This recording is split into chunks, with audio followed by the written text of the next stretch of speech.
அனைவருக்கும் வணக்கம். இன்னைக்கு நான் வந்து உங்களுக்கு ஒரு குட்டி ஸ்டோரி சொல்ல போறேன். அது என்ன அப்படின்னா 10வது மனிதன் அப்படின்ற ஒரு கதை. கடவுள் வந்து ஒரு 10 மனிதனை உட்கார வச்சு உங்களுக்கு என்னென்னலாம் வேணும் அப்படின்னு கேட்குறாரு. ஒவ்வொருத்தர் அவளுக்கு தேவையான இதை சொல்றா. ஒருத்தர் வந்து எனக்கு வந்து நிறைய செல்வம் வேணும்னு சொல்றா.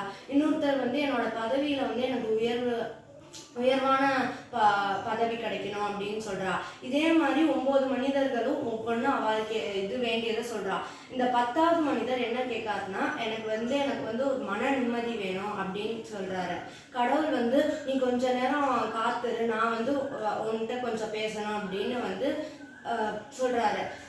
இவர் 9 மனிதர்களுக்குமே அவர் வந்து என்னென்னலாம் வேணுமோ அது எல்லாத்தையுமே கொடுத்துட்டு கிளம்பிட்டாரு. கொஞ்ச நேரம் வந்து இவரை காத்திருக்க சொல்றாரு இந்த 10வது மனிதனை. இந்த 10வது மனிதன் கடவுள் நம்மளோட பேச போறாரு, அதனால அதுலயே அவருக்கு வந்து ஒரு மன நிம்மதி கிடைச்சிடுறது. இந்த 9 மனிதர்களுக்கு வந்து பொறாமாயிடுறது. அவருக்கு வந்து அந்த 10வது மனிதனுக்கு வந்து என்ன கடவுள் கொடுக்க போறாரு, அதை நம்ம இங்க இருந்து பார்த்துட்டு போகலாம் அப்படின்னு வந்து யோசிக்கிறார். ஸோ அதனால அந்த அவருக்கு வந்து மன நிம்மதி போயிடுறது. அதனால நம்மளுக்கு வந்து கடவுள் வந்து கேட்கும்போது நம்மளுக்கு வந்து தேவை நம்மளுக்கு ஒரு நல்ல வாழ்வு, ஒரு மன நிம்மதி, அது மட்டும்தான் நம்மளுக்கு தேவை. நீங்க இந்த இதுல மொத்த 9 மனிதர்களா 10வது மனிதர்களான்னு கமெண்ட்ல சொல்லுங்க. நன்றி, வணக்கம்.